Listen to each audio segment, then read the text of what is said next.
بسم الله الرحمن الرحيم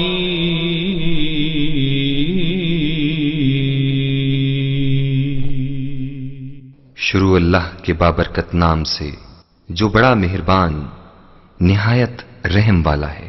إن هذا القرآن يهدي للتي هي أقوم یہ قرآن بتلاتا ہے وہ راہ جو سب سے سیدھی ہے۔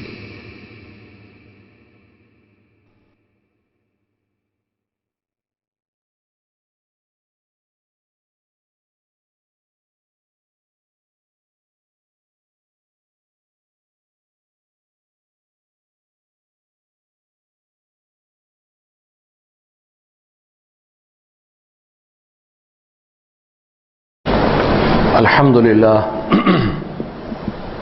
الحمدللہ وکفا والصلاة والسلام علی عبادہ الذین اصطفیٰ خصوصاً علی افضلہم خاتم النبیین محمد الامین وعلی آلہ وصحبہ اجمعین اما بعد قال تبارک وتعالی فی سورۃ آل عمران ان الدین عند اللہ الاسلام وقال عز وجل فی نفس السورہ ومن يبتغي غير الاسلام دينا فلن يقبل منه وهو في الاخره من الخاسرين صدق الله العظيم رب اشرح لي صدري ويسر لي امري واحلل عقدة من لساني يفقهوا قولي۔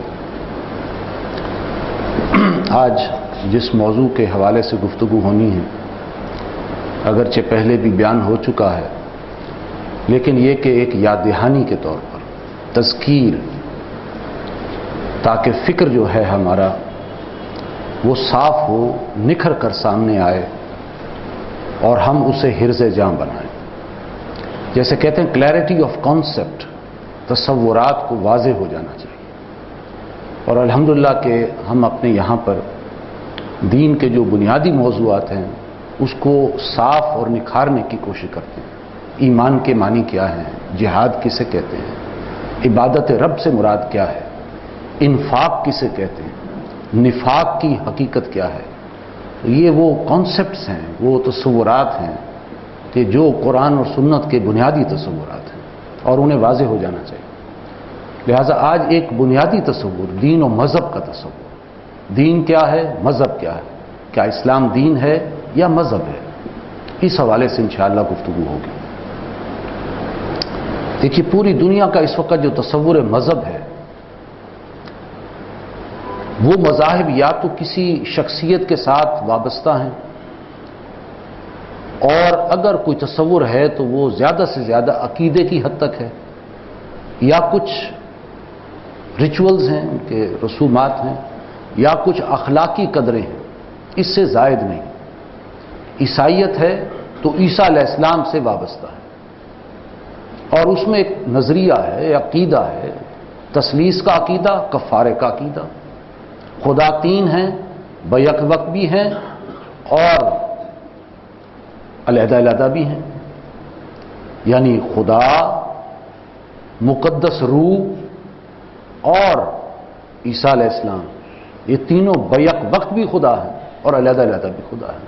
تثلیث کا عقیدہ، ٹرینٹی کا عقیدہ۔ اسی طرح ان کے ہاں کفارے کا عقیدہ کہ جس نے عیسیٰ علیہ السلام کو خدا مان لیا، اب عیسیٰ علیہ السلام ان کے گناہ اپنے کاندھے پر سمیٹ کر دنیا سے رخصت ہو گئے اور وہ بخشا ہوا ہے۔ یہ کفارے کا عقیدہ ہے۔ باقی ساری عیسائیت اسی عقیدے کے گرد گھومتی ہے، یا کچھ ریچولز ہیں اور یا کچھ اخلاقی قدریں ہیں، اس سے زائد نہیں۔ اسی طرح بدھ مت ہے، جین مت ہے، یہ بھی مذاہب ہیں۔ بدھ مت گوتم بدھ کے ساتھ وابستہ ہے۔ ان کے ہاں بھی جو ہے ایک نظریہ ہے کہ اگر دکھ سے پاک ہونا چاہتے ہو تو خواہشات سے پاک ہونا ہوگا۔ یہ انسانی خواہشات ہیں جو انسان کو دکھ دیتی ہیں، کیونکہ خواہش پوری نہ ہو، تمنا پوری نہ ہو تو انسان کو دکھ ہوتا ہے۔ لہذا خواہشات کو ختم کر دو، جو انسان اپنی خواہشات کو ختم کر دے گا وہی دکھ سے پاک ہو جائے گا۔ یا اپنے جذبات پر کنٹرول کر لو تو تم نجات پا جاؤ گے۔ یہ جین مت کا عقیدہ ہے۔ بس اس سے زائد ان کے ہاں جو کچھ اخلاقی قدر ہیں، اس سے زائد کچھ نہیں۔ اسی طریقے سے آپ دیکھیں گے ہندو مت، ہندوؤں کے ہاں بھی مختلف عقائد و نظریات ہیں. خدا قدیم، مادہ بھی قدیم، روح بھی قدیم. گویا شرک ہو گیا کہ گویا کہ مادہ اور روح بھی اسی وقت سے ہیں جب سے خدا ہے. لیکن ان کا عقیدہ ہے عقیدہ پردماغ، یعنی یہ کہ یہ تینوں چیزیں شروع سے ہیں. اسی طرح ان کے ہاں عقیدہ ہے حلول کا عقیدہ، کہ خدا وہ کائنات میں حل ہو گیا ہے. جیسے شکر ہے، شکر کو اگر پانی میں گھولیں تو شکر حل ہو جاتی ہے. اب شکر کہاں ہے؟ شکر پانی میں ہے. اسی طرح خدا وہ کائنات میں حل ہو گیا ہے. اب کوئی بت ہے تو در حقیقت بت نہیں، وہ خدا ہی ہے، اس لیے کہ خدا اس میں حل ہو گیا ہے. درخت کو پوج رہے ہیں تو درخت کو نہیں پوج رہے، ہم خدا ہی کو پوج رہے ہیں کیونکہ خدا اس میں حل ہو گیا ہے. یہ ان کا عقیدہ ہے، حلول کا عقیدہ. اسی طرح ان کے ہاں اوتار کا عقیدہ ہے. اوتار کا عقیدہ کیا ہے؟ کہ خدا کسی شخص میں اتر گیا ہے. رام چندر میں اتر گیا ہے، کسی اور میں اتر گیا ہے. لہذا اگر ہم کسی شخص کی عبادت کرتے ہیں، پوجا پاٹ کرتے ہیں، تو در حقیقت خدا ہی کی کرتے ہیں، اس لیے کہ وہ خدا ہی ہے، خدا اس کے اندر حل ہو گیا. یہ ہے اوتار کا عقیدہ. یہ ان کے ہاں مختلف عقائد ہیں. اسی طرح ان کا ایک نظریہ ہے آواگون کا نظریہ یا تناسخ کا نظریہ. وہ کیا ہے کہ انسان دنیا میں جو بھی گناہ کرتا ہے تو اپنے گناہوں کو مٹانے کے لیے وہ دنیا میں کئی جنم لیتا ہے. ایک جنم لیا، اس کے بعد پھر وہ کسی سانپ کی شکل میں جنم لیتا ہے، پھر وہ کسی شیر کی شکل میں جنم لیتا ہے، کسی اور پرندے کی شکل میں جنم لیتا ہے. یہ جنم مختلف وہ لیتا ہے تاکہ اس کے گناہ دھلتے چلے جائیں. یہ ان کا تناسخ کا عقیدہ ہے یا ایواگون کا عقیدہ، ری انکارنیشن. یہ ان ہندوؤں کا عقیدہ ہے. بس یہ عقیدے کی حد تک ہے، یا کچھ اخلاقی قدریں ہیں، اس سے زائد کچھ نہیں. اسی طرح ہمارے ہاں پارسی جو ہے وہ قدیم ایرانی مذہب ہے جنہیں ہم مجوسی کہتے ہیں، آگ پرست. ان کے ہاں دو خداؤں کا عقیدہ ہے، سنویت ہے. اہرمن اور یزداں. یزداں نیکی کا خدا، اہرمن برائی کا خدا. ان کے ہاں دو خداؤں کا تصور ہے. میں نے آپ کے سامنے یہ مختلف مذاہب اس لیے رکھے ہیں کہ یہ مذاہب جتنے بھی ہیں یہ بس عقیدے یا کچھ ریچولز یا کچھ اخلاقی قدروں کی حد تک محدود ہیں. ان کے ہاں جو اجتماعی معاملات ہیں وہ مذہب ان کے لیے کوئی رہنمائی فراہم نہیں کرتا. لوگوں نے اور اس مذہب کے ماننے والوں نے جو بھی اجتماعی معاملات کے لیے جو بھی اپنا نظام بنایا ہے، کوئی جمہوریت کا نظام ہے، سوشلزم کا نظام ہے، کمیونزم کا نظام ہے، یہ نظام انسان کے اپنے بنائے ہوئے نظام ہے. انسانی نظریات، رفتار، خیالات پر مبنی ہے. مذہب نے کوئی رہنمائی ان کو نہیں دی. لہذا مذہب نے ان کو صرف عقیدے کی حد تک ایک چیز بتائی. غلط یا صحیح ابھی ہم اس پر بحث نہیں کر رہے، لیکن ان کا مذہب جو بھی ہے وہ صرف عقائد و نظریات پر ہے. اجتماعی معاملات میں ان کے لیے کوئی رہنمائی نہیں. اب آئیے عام مسلمانوں کا جو تصور اسلام ہے وہ کیا ہے؟ عام مسلمانوں کا تصور اسلام، اگرچہ نعرہ ہم دین کا ہی لگاتے ہیں کہ اسلام complete code of life, Islam ایک پورا نظریہ حیات ہے کہتے ہیں ہم، لیکن در حقیقت ہمارا تصور وہی محدود ہی ہے اور اس پر ہم مطمئن ہیں. اور ہمارے اجتماعی معاملات بھی اور ان کا نقشہ بھی بالعموم غیر مسلموں ہی سے مشابہ ہے. مثلا سیاست میں ہمارے بھی وہی نظریات ہیں کہ جو آج مغربی دنیا کے نظریات ہیں، جمہوریت، عوام کی حاکمیت، اسی طریقے سے آئین کی بالادستی، پارلیمنٹ کی بالادستی، آئین کی حکمرانی، عوام کا مینڈیٹ، عوام کی policies, rate of the government. یہ سارے نظریات کیا ہیں؟ جمہوریت کے نظریات ہیں. یعنی عوام کے منتخب نمائندوں کا اختیار وہ ہے ریٹ آف دی گورنمنٹ، عوام کی پالیسیز، عوام کے مینڈیٹ. ہمارا بھی وہی نظریہ اور اسی کو لے کر ہم چل رہے ہیں. اسی طریقے سے ہمارے ہاں جو معاشی نظام ہے وہ بھی امریکہ کا سود پر مبنی سرمایہ دارانہ نظام ہے، اس کو ہم نے سینے سے لگایا. یا انگریز کا دیا ہوا جاگیردارانہ نظام، اس کو ہم نے سینے سے لگایا ہوا. یہ دو نظام ہیں اور سود پر مبنی ہی سارا ہمارا معاشی نظام ہے. ابھی بھی IMF اور ورلڈ بینک سے جو قرضے لینے چلے ہیں ہم، سب سود پر نظام ہے.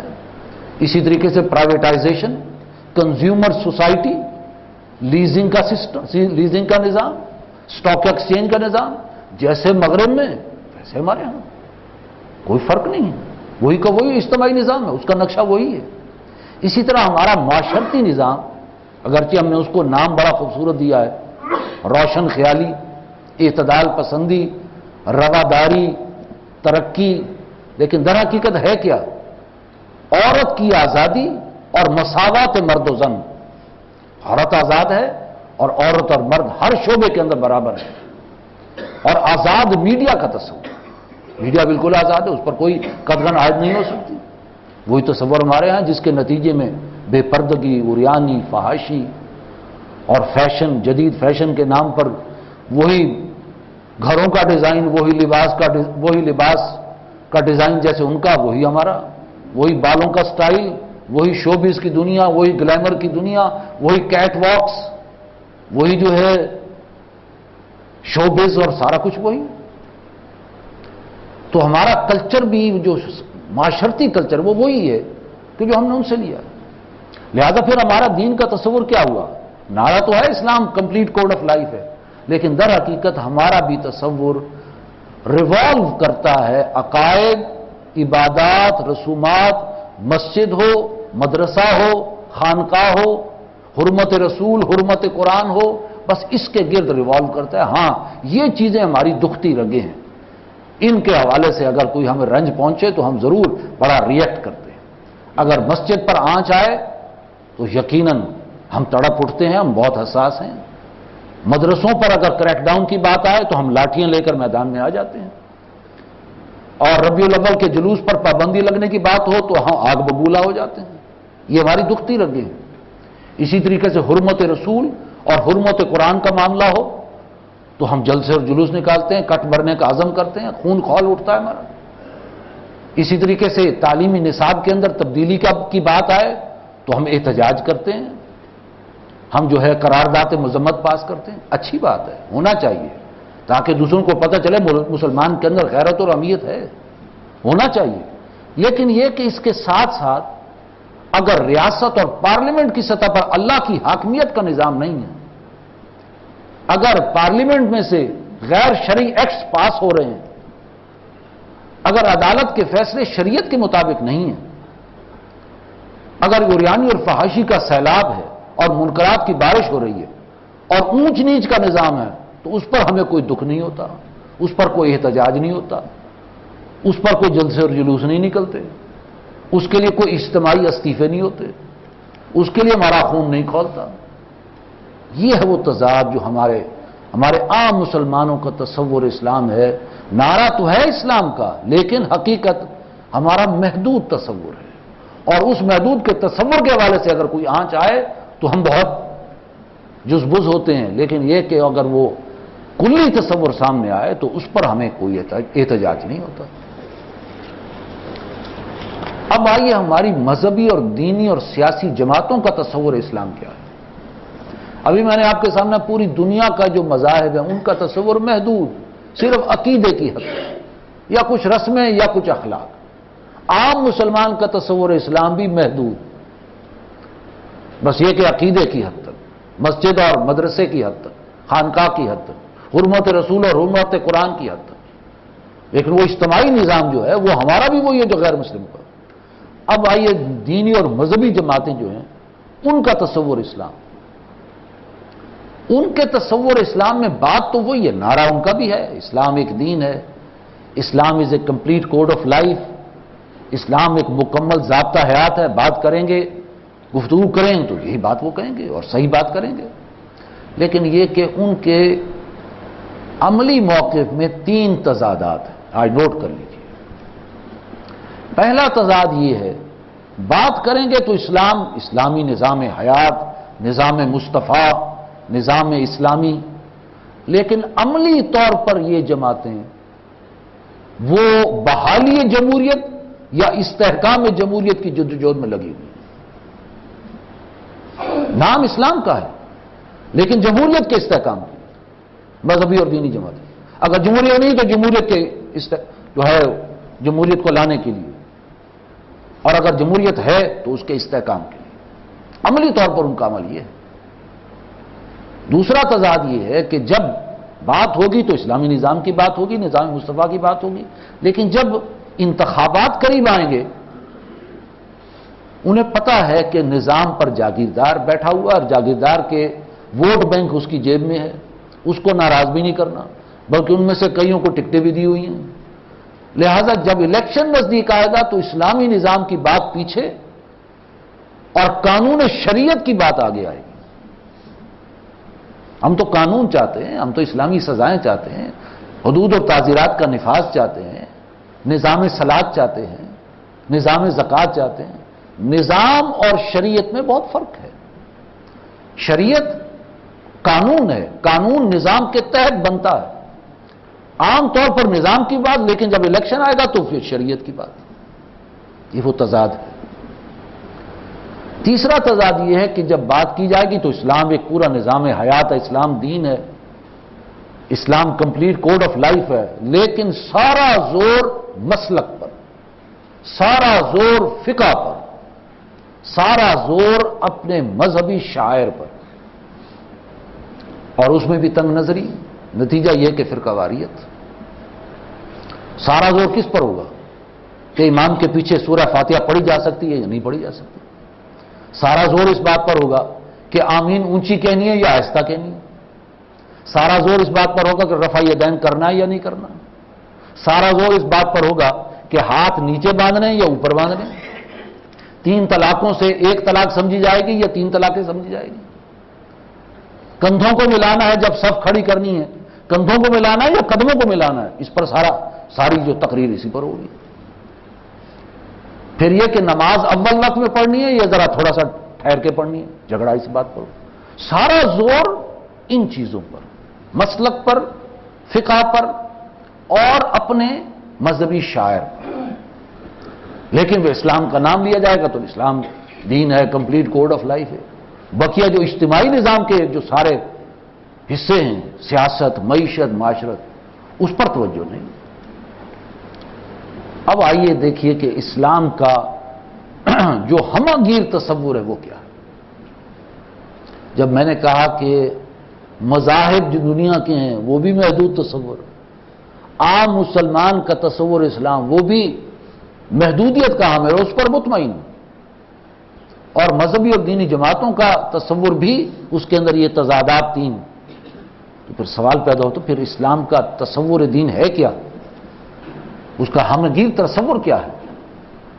اس کے لیے میں نے 2 آیات پڑھی سورہ آل عمران ہی کی۔ پہلی آیت میں فرمایا ان الدین عند اللہ الاسلام، بے شک دین اللہ کے نزدیک اسلام ہے۔ گویا اسلام کیا ہے؟ دین ہے۔ دین اللہ کے نزدیک اسلام ہے، اسلام اللہ کے نزدیک دین ہے۔ اسلام کی حیثیت دین کی ہے۔ اسی صورت میں آگے چل کر فرمایا وَمَن يَبْتَغِي غَيْرَ الْإِسْلَامِ دِينًا فَلَن يُقْبَلَ مِنْهُ وَهُوَ فِي الْآخِرَةِ مِنَ الْخَاسِرِينَ، جو کوئی اسلام کے سوا دین چاہے گا تو اس سے قبول نہیں کیا جائے گا، اور آخرت میں وہ بہت گھاٹے میں رہے گا۔ اس کے 2 مفہوم ہیں۔ عام مفہوم یہ لیا گیا جو اسلام کے سوا دین چاہے گا، یعنی اسلام کو چھوڑ کر کسی اور دین کو چاہے گا، یہودیت کو چاہے گا، عیسائیت کو چاہے گا، یا ہندو مت کو چاہے گا، یا یہ کہ جین مت کو چاہے گا، بدھ مت کو چاہے گا، کسی اور دین کو چاہے گا تو اس سے قبول نہیں کیا جائے گا، اور آخرت میں وہ خسارے میں رہے گا۔ لیکن اس کا دوسرا مفہوم ذرا گہرائی والا ہے، جو اسلام کو بطور دین کے کچھ اور چاہے گا۔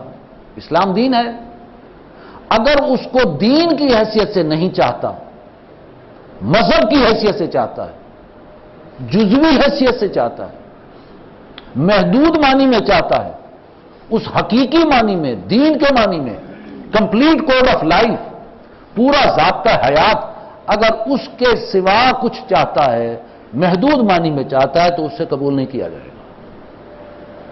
یہ ہے دین اور مذہب کا فرق جس کی طرف میں اب آ رہا ہوں۔ اسلام دین ہے، مذہب نہیں ہے۔ مذہب کسے کہتے ہیں؟ مذہب انسان کا ذاتی، نجی، شخصی معاملہ ہے۔ مذہب میں کیا چیزیں آتی ہیں آگے میں چل کر بتاتا ہوں۔ مذہب انسان کا ذاتی معاملہ ہے، اس کا عقیدہ، اس کے عبادات، اس کے رسومات، اس کے گھر کا نقشہ۔ اور مذہب کا لفظ ہم فقہی آراء کو جاننے کے لیے بھی استعمال کر لیتے ہیں۔ مذہب مالکی، مذہب حنفی، مذہب شافعی۔ مذہب کا لفظ محدود معنی میں آتا ہے۔ اسلام مذہب میں آپ کو قرآن و سنت میں کہیں مذہب کا لفظ نہیں آئے گا۔ الیوم اکملت لکم دینکم، آج کے دن میں نے تمہارے لیے تمہارا دین مکمل کر دیا۔ اسلام دین کے نام پہ آیا۔ الیوم اکملت لکم دینکم واتممت علیکم نعمتی ورضیت لکم الاسلام دینا، تم پر اپنی نعمت کی تکمیل کر دی اور تمہارے لیے اسلام بطور دین پسند کر لیا۔ اسلام بطور دین پسند کر لیا، دین ہے اسلام۔ دین کے معنی کیا ہیں؟ 4 معنی ہیں، یا ذہن میں ٹانک لیجیے۔ دین کا ایک مفہوم ہے جزا و سزا، بدلہ۔ مالک یوم الدین، وہ جزا و سزا کے دن کا مالک ہے، اس دن بدلہ ملے گا، یہ ایک مفہوم۔ دوسرا مفہوم ہے قانون۔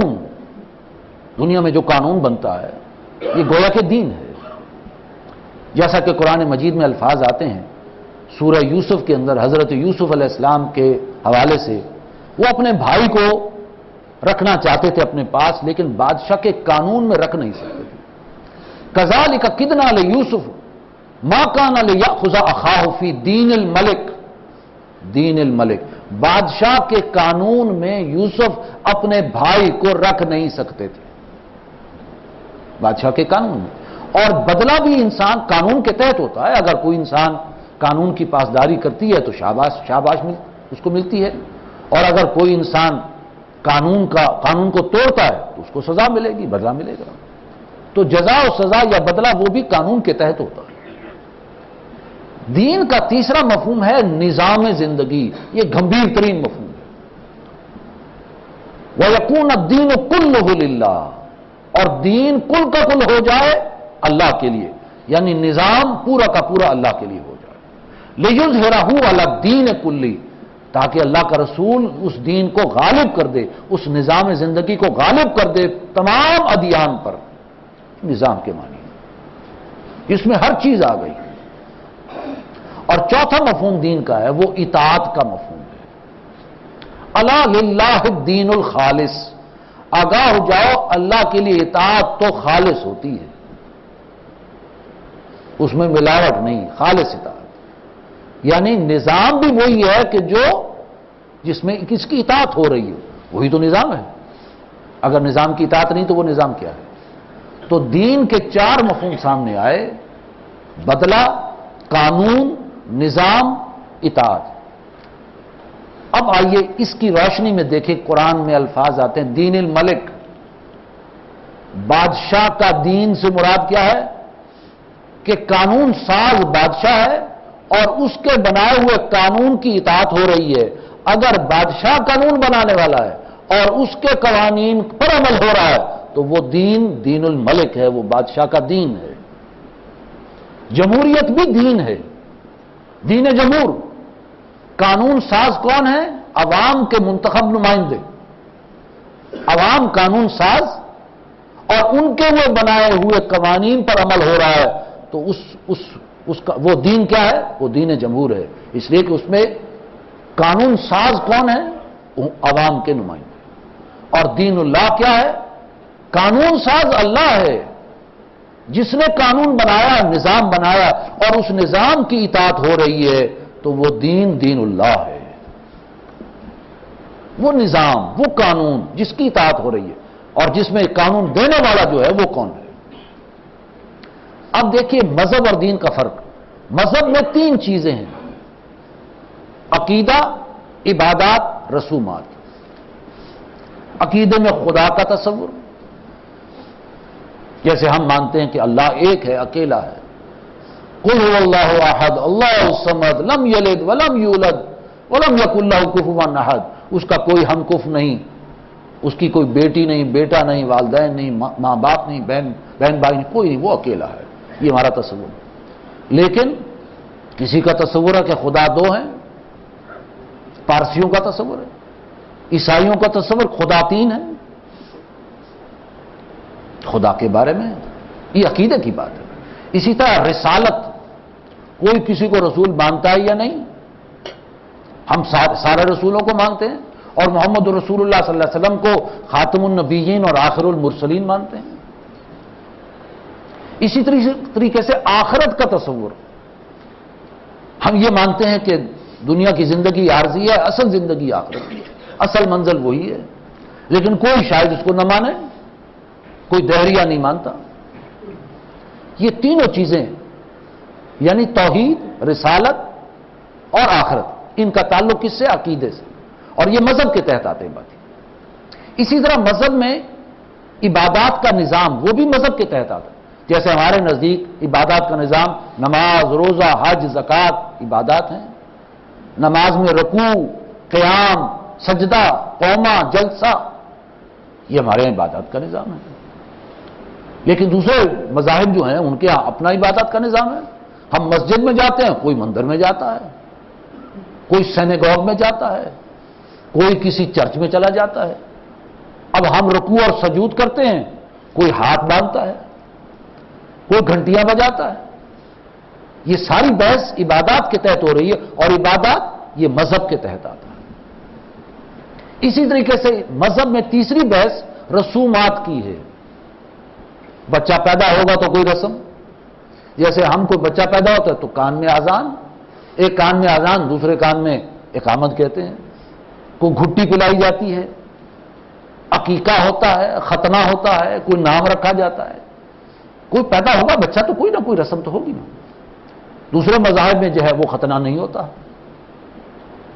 یا وہ اذان نہیں دیتے، ان کے اپنے طور طریقے ہیں. اسی طرح کوئی شادی کرتا ہے تو کوئی رسم ہے. ہمارے ہاں یہ کہ نکاح ہوگا، کوشش ہوگی سنت کے مطابق ہو، مسجد میں ہو، حق مہر طے کیا جائے. یہ نکاح کے اوپر جو ہماری کچھ رسمیں ہیں. دوسروں کی جو ہے ہندوؤں کے ہاں وہ پھیرے ڈالے جاتے ہیں آگ کے ارد گرد. عیسائیوں کا یہ کہ وہ پیش ہوتے ہیں اپنے پادری کے سامنے چرچ میں. اسی طریقے سے جب انسان کوئی مرتا ہے تو کوئی رسم ہے.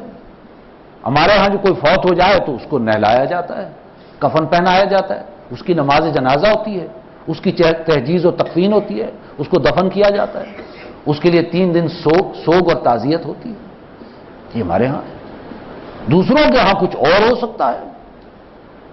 مثلا یہ کہ وہ اپنے مردوں کو، ہندو اپنے مردوں کو جلا دیتے ہیں، عیسائی ان کو سوٹڈ بوٹڈ پورا ایک تابوت میں رکھ کر دفنا دیتے ہیں. پارسی جو ہیں وہ ان کو چیلوں کے حوالے کر دیتے ہیں، ان کی لاش کو جا کر کہیں اونچی جگہ چھوڑاتے ہیں تاکہ پرندے نوچتے رہیں اور کھاتے رہیں. ان کے اپنے طور طریقے ہیں.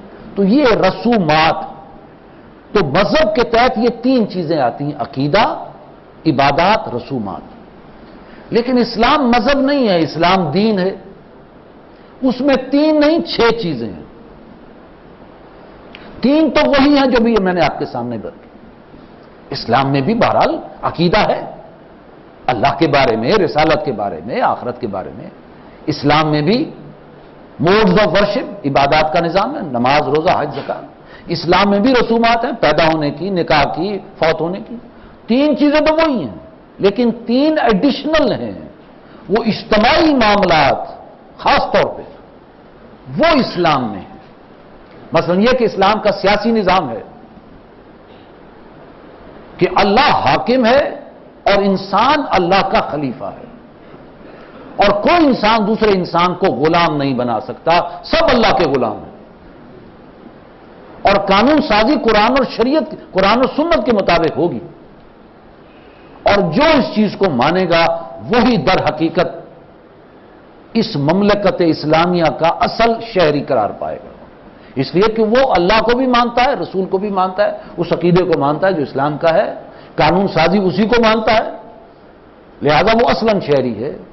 اور جو بھی قانون سازی ہوگی وہ شورائیت کے نظام کے مطابق ہوگی، ہاں اگر کوئی نہیں مانتا تو وہ اس مملکت میں رہ تو سکتا ہے اور اس کی جان مال عزت کی حفاظت بھی ہوگی، لیکن وہ اس اسلامی مملکت کا اصلی شہری قرار نہیں پائے گا، وہ سیکنڈ گریڈ سٹیزن پائے گا۔ یہ اسلام کا سیاسی نظام ہے، اور چونکہ اسٹیٹ اس کی جان مال عزت کی حفاظت کرے گی، لہذا اس کو ایک ایڈیشنل ٹیکس دینا پڑے گا جو اسلام میں جزیہ کہلاتا ہے۔ جزیہ اپنے ہاتھ سے جزیہ دے گا، ایک ٹیکس دے گا کہ بھائی میں اصلاً شہری نہیں ہوں، کیونکہ میں اس اسلامی مملکت میں قرآن اور سنت کو نہیں مانتا، لیکن رہ رہا ہوں یہاں، میری جان مال کی عزت کی حفاظت ہونی چاہیے، اس کے لیے ایک اضافی ٹیکس میں دوں گا۔ یہ اسلام کا سیاسی نظام ہے۔ اسلام کا معاشی نظام ہے کہ اللہ مالک ہے ہر چیز کا، اور انسان کے پاس جو کچھ ہے وہ انسان کے پاس امانت ہے، اور کوئی انسان دوسرے انسان کا خون چوس نہیں سکتا، وہ چاہے کتنا ہی صاحب حیثیت ہو، وہ خون چوس نہیں سکتا۔ اور جن چیزوں کو اللہ نے حرام قرار دیا ہے مالی اعتبار سے، وہ چیز لاگو ہوگی۔ سود حرام ہے تو سود کے ذریعے، سود کا نظام یہاں نہیں چلے گا۔ جوا حرام ہے تو جوا نہیں چلے گا، سٹا حرام ہے تو سٹا نہیں چلے گا، رشوت حرام ہے تو رشوت نہیں چلے گا۔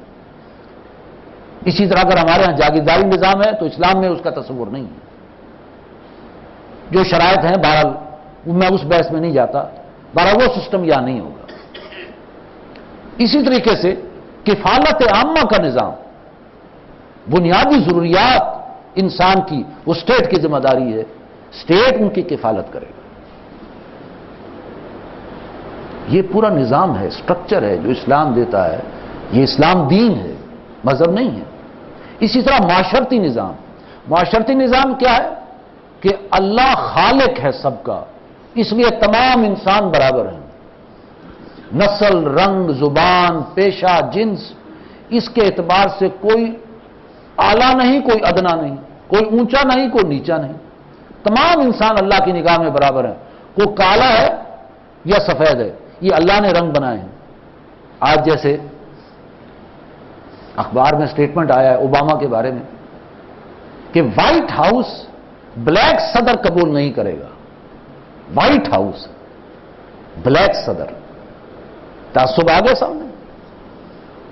آخری ان کا پتہ یہی ہے کہ کیا کر رہے ہو، بے وقوف ہو گئے، پاگل ہو گیا ہو، امریکی ہو، سفید گوری چمڑی کے حامل لوگوں، کالی چمڑے والے کو، تاریخ انسانی کو بدل دینا چاہتے ہو۔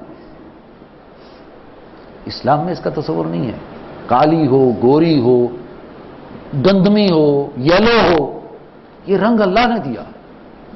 اس کی بنیاد پر کوئی اعلیٰ نہیں ہو جاتا، کوئی گھٹیا نہیں ہو جاتا۔ نسل کی بنیاد پر کوئی اعلیٰ نہیں ہو جاتا، کوئی گھٹیا نہیں ہو جاتا۔ زبان کی بنیاد پر کوئی اعلیٰ اور گھٹیا نہیں ہے۔ جنس کی بنیاد پر کہ مرد اعلیٰ ہے عورت گھٹیا ہے، یا عورت اعلیٰ ہے مرد گھٹیا ہے، جنس کی بنیاد پر کوئی اعلیٰ اور ادنا کا تصور نہیں۔ پیشے کی بنیاد پر یہ جوتیاں گانٹھنے والا ہے، یہ گھٹیا ہے، اور یہ چونکہ فیکٹری میں بیٹھا ہے اور چونکہ یا کسی زمین کا مالک ہے، یہ اعلیٰ ہے، نہیں۔ اللہ کی نگاہ میں برابر ہیں۔ یہ اسلام کا معاشرتی نظام ہے۔ اور یہ کہ جو بھی اللہ نے معاشرتی طور پر کوئی عریانی ہے، فحاشی ہے، بدماشی ہے، بدکاری ہے، جس کو حرام کرا دیا ہے، تو وہ نظام نہیں ہوگا، پردے کا نظام ہوگا، اس لیے کہ اسلام میں پردے کا نظام ہے۔ اسی طریقے سے سماجی جو بھی برائیاں ہیں ان کا خاتمہ ہوگا۔ چوری، ڈکیتی، قتل، رشوت، بدکاری، تہمت لگانا، اسراف، تبذیر، یہ سماجی برائیاں ہیں، ان کا خاتمہ ہوگا۔ اور تعلیمی نظام سب کے لیے برابر ہوگا۔ یہ نہیں کہ امیروں کے لیے انگریزی اسکول اور غریبوں کے لیے جو ہے وہ ٹاٹ کے بنے ہوئے، ٹاٹ پر بیٹھنے والے وہ اردو اسکول، سب کے لیے برابر۔ یہ ہے اسلام کا معاشرتی نظام۔ تو اسلام اگر یہ 6 چیزیں ہیں تو اسلام دین ہے، اور اگر صرف عقیدہ ہے اور عبادات ہیں اور رسومات ہیں، نہ معاشرتی سٹرکچر ہے، نہ معاشی سٹرکچر ہے، نہ سیاسی سٹرکچر ہے، تو پھر اسلام دین نہیں، مذہب ہے۔ اسلام میں 6 چیزیں ہیں، 3 وہی ہیں جو مذہب کی ہیں، لیکن 3 اس کے ساتھ اضافی طور پر اجتماعی سسٹم جو ہے وہ اس میں شامل ہو جائے تو اسلام دین بنتا ہے۔ اب دیکھیے جو محدود تصور ہے، اگر ہم اسلام کو مذہب بنا دیں گے اس کے نقصانات دیکھیے۔ اسلام بطور مذہب، اسلام بطور مذہب کا مطلب کیا ہے؟ ہم نے کچھ چیزوں کو اختیار کر لیا، کچھ چیزوں کو چھوڑ دیا، یہی ہے نا۔ مذہب کی 3 چیزیں لے لی اور وہ 3 اجتماعی گوشے وہ ہم نے چھٹی کر دی۔ اسلام کا سیاسی نظام، معاشرتی نظام، معاشی نظام، وہ تو ہم نے لینا ہے یہود اور نصارہ سے لینا ہے، تو گویا ہم نے خود تفریق کر دی اسلام میں۔ تو قرآن مجید کیا فرماتا ہے، کیا رہنمائی دیتا ہے؟ سورہ بقرہ کی آیت نمبر 85 میں فرمایا افتؤمنون ببعض الکتاب وتکفرون ببعض، کیا تم کتاب کی بعض باتوں کو مانتے اور بعض کو نہیں مانتے؟ اسلام تو دین ہے، اسلام اور دین کے لیے تمام ہدایات اللہ نے دے دی ہیں، بعض کو تم نے مان لیا، بعض کو تم نے نہیں مانا، تو تم میں جو بھی یہ عمل کرے گا فما جزاء من یفعل ذلک منکم الا خزی فی الحیات الدنیا ویوم القیامۃ یردون الی اشد العذاب، تو دنیا میں اس کی سزا صرف یہی ہے، دنیا میں ذلیل و خوار کر دیا جائے اور آخرت میں شدید ترین عذاب میں جھونک دیا جائے۔ وَمَا اللَّهُ بِغَافِلٍ عَمَّا تَعْمَلُونَ، اور اللہ غافل نہیں ہے جو کچھ کہ تم کر رہے ہو۔ اللہ نے تو اسلام کو دین بنایا تھا، تم نے اپنی مرضی سے اس کو مذہب بنا دیا، محدود معنی پہنا دیے۔ اسلام مذہب نہیں، اسلام دین ہے۔ اچھا، دین میں یکجہتی ہوتی ہے، ان اقیموا الدین ولا تتفرقوا فیہ، دین کو قائم کرو اور متفرق نہ ہو جاؤ۔ اگر دین قائم نہیں تو متفرق ہو جاؤ گے، اگر دین نہیں مذہب ہے تو متفرق ہو جاؤ گے۔ لہذا ہماری وحدت کی شرازہ بندی ختم ہو گئی، یکجہتی ختم، مسجدیں علیحدہ، مذہبی شعائر علیحدہ، ایک دوسرے پر کفر کے فتوے، ایک دوسرے کے پیچھے نمازیں نہیں پڑھنی، فرقہ واریت، یہ دنیا میں نقصان ہمیں مل رہا ہے۔ تم نے اسلام کو دین نہیں بنایا، مذہب بنایا، لہذا ٹھیک ہے، تو تمہاری وحدت کو ہم پارا پارا کر دیتے ہیں، یکجہتی ختم اور ٹکڑے ٹکڑے تم ہو گئے۔ اور چونکہ اسلام دین عدل ہے، اگر دین غالب نہیں تو دنیا میں عدل نہیں، ظلم اور بربریت کا دور دورہ ہوگا، انسان انسان کو غلام بنائے گا، انسان انسان کا خون چوسے گا۔ جبکہ اسلام میں یہ ہے کہ کوئی انسان کسی انسان کو غلام نہیں بنا سکتا، سب اللہ کے غلام ہیں، کوئی انسان انسان کا خون نہیں چوس سکتا، سب کے لیے برابر مواقع ہوں۔ اگر اسلام بحیثیت دین کے نہیں تو عدل نہیں، عدل نہیں تو ظلم ہے اور بربریت کا دور دورہ ہے، اور انسان انسان کو کھائے گا اور انسان انسان کو غلام بنائے گا۔ یہ نقد سزا ہمیں دنیا میں مل رہی اور آخرت میں، اور میں یہ جو آج بات کر رہا ہوں شاید آپ کے لیے وہ حیران کن ہو۔ اللہ نے فرمایا جو شخص دین کے حصے بکھرے کر دیتا ہے تو قرآن نے اس کو شرک قرار دیا ہے۔ وَلَا تَكُونُوا مِنَ الْمُشْرِكِينَ، دیکھو مشرکین میں سے نہ ہو جانا، اور مشرکین کون ہیں؟ مِنَ الَّذِينَ فَرَّقُوا دِينَهُمْ، جنہوں نے اپنے دین کے ٹکڑے کر دیے، وَكَانُوا شِيَعًا، اور فرقے فرقے بن گئے، کل حزب بما لدیہم فرحون، ہر ٹکڑے کے پاس جو دین کا ٹکڑا ہے اسی پر خوش ہے، مطمئن ہے کہ اصل دین ہمارے پاس ہے۔ جنہوں نے دین کے ٹکڑے کر دیے اس طرح کے مشرک نہ بن جانا۔ من الذین فرقوا دینہم، جنہوں نے اپنے دین کو کاٹ دیا، اس کا سیاسی نظام علیحدہ کر دیا، اس کا معیشت کا نظام علیحدہ کر دیا، اس کا معاشرتی سٹرکچر علیحدہ کر دیا، بس کچھ عقیدے کو پکڑ لیا، کچھ عبادات کو پکڑ لیا، کچھ نے رسومات کو پکڑ لیا، کچھ نے عقیدے کو پکڑ لیا، کچھ نے مذہبی عبادات کو پکڑ لیا۔ ہر فرقہ جو ہے اپنی جگہ پر بڑا خوش ہے، مطمئن ہے۔ وَلَا تَكُونُوا مِنَ الْمُشْرِكِينَ، دیکھو مشرکوں میں سے نہ ہو جانا۔ بہت گہری بات ہے، اللہ نے قرآن میں بیان کرتا ہے، غور کرنے کا مقام۔ اور دوسرا یہ کہ اللہ نے فرمایا آخرت میں وہ انتہائی خسارے میں ہوگا وَمَن يَبْتَغِي غَيْرَ الْإِسْلَامِ دِينًا فَلَن يُقْبَلَ مِنْهُ، جو کوئی اسلام کو دین کے سوا چاہے گا اس سے قبول نہیں کیا جائے گا، وَهُوَ فِي الْآخِرَةِ مِنَ الْخَاسِرِينَ، آخرت میں وہ بڑے خسارے میں ہوگا۔ یہ وہ دین کے نقصانات ہیں کہ اگر ہم نے دین کو پھاڑ دیا اور اس کو مذہب کی سطح پر لے آئے، جبکہ اسلام دین ہے، اللہ نے پورا دین دیا ہے، لینا ہے تو پورا لو، اس کے ٹکڑے نہ کرو۔ اس کا مطلب تو وہ یہ ہے کہ تم نے اللہ کی پیش کردہ چیز کو خود اپنے ہاتھ سے ٹکڑے کر کے کچھ کو قبول کر لیا، یہ تو اللہ کے ساتھ زیادتی والی بات ہے، ظلم والی بات ہے۔ کسی کے تحفے کو آپ ٹکڑے ٹکڑے کر دیں، آدھا اس کو دے دیں واپس، مجھے یہ نہیں چاہیے، کچھ لے لیا آپ نے۔ اب آئیے ایک حدیث حضور صلی اللہ علیہ وسلم آج کے حالات کے مطابق جن لوگوں نے اسلام کو بحیثیت دین کے نہیں مذہب کے بنا دیا، اس کے لیے حضور صلی اللہ علیہ وسلم آئندہ آنے والے زمانے میں ایک پیشن گوئی کر رہے ہیں۔ فرمایا یوشک ان یاتی علی الناس زمان، اندیشہ ہے حضور نے فرمایا کہ شاید لوگوں پر ایک زمانہ ایسا بھی آ جائے گا لا یبقى من الاسلام الا اسمہ، اسلام میں صرف اس کا نام باقی رہ جائے گا، باقی ختم۔ اسلام اسلام ہے، اسلام مکمل ضابطہ حیات ہے، اسلام کمپلیٹ کوڈ آف لائف ہے، بس صرف نام رہ جائے گا، عملی تعلیمات ختم۔ لا یبقى من الاسلام الا اسمہ ولا یبقى من القرآن الا رسمہ، اور قرآن میں بھی اس کا صرف رسم الخط رہ جائے گا، چونکہ اللہ نے اس کی حفاظت کا ذمہ لیا ہوا ہے، بس وہ قرآن کی جو رسم الخط ہے وہ رہ جائے گا۔ اسلام کا فکر، اسلام کا قرآن کا فکر، قرآن کا فلسفہ، قرآن کی تعلیمات ختم۔ اور آگے سنیے، مساجدہم عامرۃ وہی خراب من الہدی، ان کی مسجدیں آباد ہوں گی لیکن ہدایت سے خالی ہوں گی۔ علماءہم شر الناس تحت عدیم السماء، ان کے علماء آسمان کی چھت کے نیچے بدترین مخلوق ہوگی۔ من عندہم تخرج الفتنۃ وفیہم تعود، فتنے ان کے علماء سے نکلیں گے اور انہی کے علماء کے اندر گھس جائیں گے۔ یعنی علماء حق تو ہر دور میں اللہ رکھے گا، علماء حق ہمیں ہر دور میں رہیں گے جو لوگوں کو حق بات بتاتے رہیں گے، لیکن اکثریت وہ اسلام کو دین نہیں، وہ مذہبی چکروں کے اندر ان کو پھنسائے رکھیں گے۔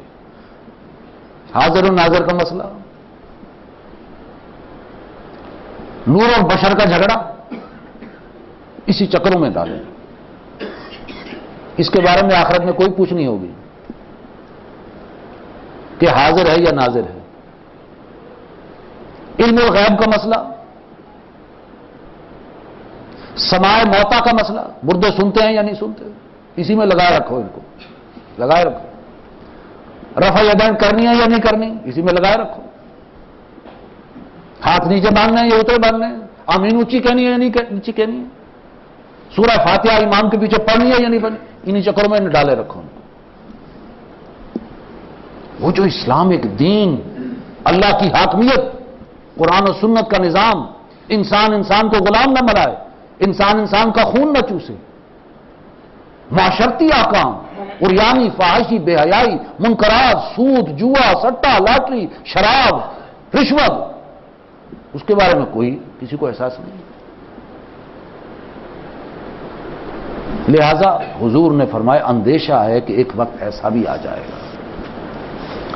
اب آخری بات کی طرف آتا ہوں، اسلام تو دین ہے، اللہ بھی بحیثیت دین کو اس کو چاہتا ہے، لیکن آج دنیا میں بین الاقوامی سطح پر جس تہذیب نے انسانیت کو اپنے چنگل میں دبوچ لیا ہے وہ سیکولرزم ہے، سیکولرزم، اور یہ اللہ کے خلاف، آج کی دنیا میں اللہ کے خلاف سب سے بڑی بغاوت ہے۔ سیکولرزم کیا ہے؟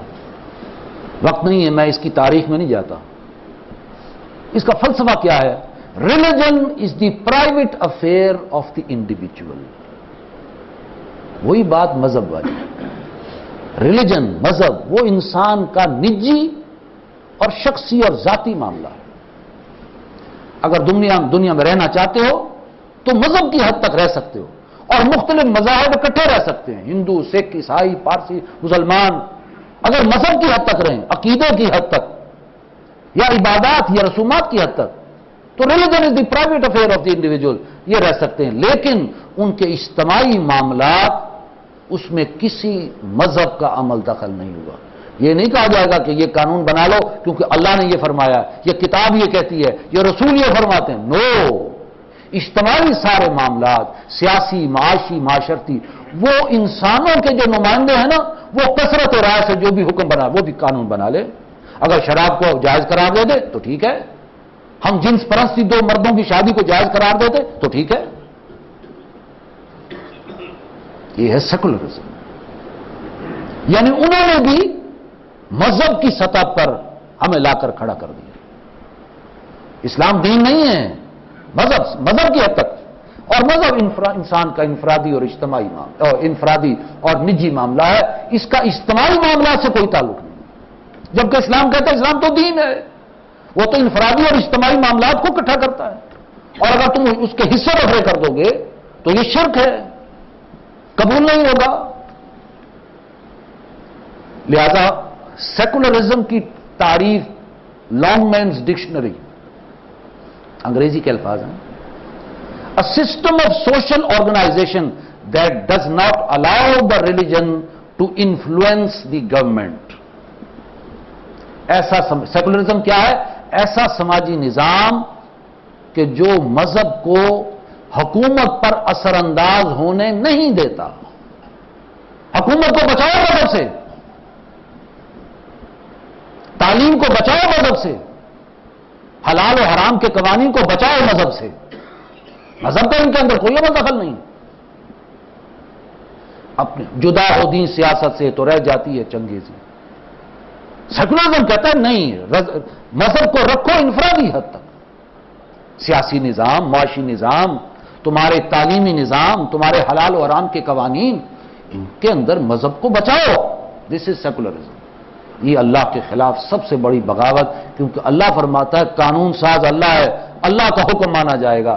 سیکولرزم کہتا ہے نہیں، عوام کے نمائندے وہ قانون ساز ہیں، ان کا حکم مانا جائے گا. سب سے بڑی بغاوت ہے، سب سے بڑا شرک. لہذا آج کرنے کا جو کام ہے وہ یہی ہے کہ پہلے اپنے اسلام بطور دین کو سمجھا جائے کہ اسلام دین ہے یا مذہب ہے. کلیئرٹی آف کانسیپٹ، اپنے تصور کو واضح کیا جائے کہ آج ہم جو زندگی بسر کر رہے ہیں اور کہتے ہیں مسلمان ہیں اور اسلام کو جانتے ہیں، کیا ہم اسلام بطور مذہب پر عمل پیرا ہیں یا بطور دین پر عمل پیرا ہیں؟ ہماری سوچ کیا ہے؟ پہلے تو یہ کانسیپٹ کلیئر ہو، پھر دوسرے مذاہب کا مطالعہ کریں اور دیکھیں اسلام اور ان میں فرق کیا ہے. حضور نبی کریم صلی اللہ علیہ وسلم کی ایک حدیث ہے، فرمایا من جاہ الموت وهو يطلب العلم ليحيي به الاسلام فبينه وبين النبيين درجة واحدة في الجنة. جس کے پاس موت آئی، جس انسان کے پاس، اس حال میں کہ وہ علم حاصل کر رہا تھا. اور علم کس چیز کا؟ تاکہ اسلام کو زندہ کرے، اسلام کو بطور دین کے زندہ کرے. آج تو اسلام بطور مذہب ہے، اسلام کو بطور دین کے زندہ کرے. اگر وہ یہ علم حاصل کر رہا تھا کہ میں یہ علم سیکھوں اور آگے پہنچاؤں تاکہ اسلام کو زندہ کیا جائے، اسلام کی اصل تعلیمات کو بیان کیا جائے، اس دوران اگر اس کو موت آ گئی تو حضور فرماتے ہیں اس کے اور انبیاء کے جنت میں صرف ایک درجے کا فرق ہوگا. کس قدر اعلیٰ مقام ہے، کس قدر اعلیٰ کہ جنت میں اس کے اور انبیاء میں صرف ایک درجے کا فرق ہے. اس لیے کہ وہ دین کی وہ تعلیم سیکھ رہا تھا کہ اسلام کو زندہ کرے، اسلام بطور دین کے زندہ کرے. لہذا آج ہماری ضرورت اس بات کی ہے کہ پہلے تم سمجھیں کہ اسلام دین ہے یا مذہب ہے. پھر یہ کہ اس دین کے نفاذ اور اس کے قائم کرنے میں اس کی جدوجہد میں لگ جائیں، تن من دھن کھپا دیں. میری زندگی کا مقصد تیرے دین کی سرفرازی، میں اسی لیے مسلمان، میں اسی لیے نمازی. میں مسلمان ہوں اللہ تو اسی لیے، نمازی ہوں اس لیے تاکہ تیرے دین کا بول بالا ہو، تیرا دین اسلام وہ دین کے طور پر دنیا میں تسلیم کیا جائے. اور اگر وہ نہیں تو پھر وہ کیفیت پیدا ہو جائے گی جو اقبال نے کہا تھا کہ ملا کو جو ہند میں ہے سجدے کی اجازت، ناداں یہ سمجھتا ہے کہ اسلام ہے آزاد. کہ صرف وہ جو ہے مسجد کے اندر چونکہ وہ نمازوں کا نظام صرف سمجھتا ہے، وہ سمجھتا ہے اسلام آزاد ہے، اسلام ماشاءاللہ الحمدللہ اسلام پورا ہے. ملا کو جو ہند میں ہے سجدے کی اجازت، جبکہ نظام انگریز کا تھا اس زمانے میں جب کہی بات. نظام انگریز کا، سیاست انگریز کی، معیشت کے قوانین انگریز کے، سارا سٹرکچر انگریز کا. مسجد انہوں نے مسلمانوں کو دے رکھی تھی، یہ مسجد آزاد ہے، حج پہ بھی جا سکتے ہو، روزے بھی رکھ سکتے ہو. تو ملا کو جو ہند میں ہے سجدے کی اجازت، ناداں یہ سمجھتا ہے کہ اسلام ہے آزاد. اسلام کہاں آزاد ہے؟ اسلام تو اس وقت آزاد ہوگا جب اسلام بطور دین کے غالب ہوگا. اور اگر یہ دین غالب ہو جائے تو گویا کہ ہماری اجتماعی توبہ ہو گئی. اور اللہ کا وعدہ ہے کہ جنہوں نے اجتماعی توبہ کر لی اللہ کی رحمت ان کے شامل حال ہو جائے گی. الا الذین تابوا من بعد ذلک واصلحوا فإن اللہ غفور رحیم. جنہوں نے اس توبہ کے بعد اصلاح کر لی تو بے شک اللہ تعالیٰ غفور رحیم ہے. اللہ تعالیٰ مجھے اور آپ کو اسلام بطور دین کے مفہوم کو سمجھنے کی توفیق عطا فرمائے اور اس کے نفاذ کے لیے جد و جہد کرنے کی توفیق عطا فرمائے. وآخر دعوانا الحمدللہ رب العالمین.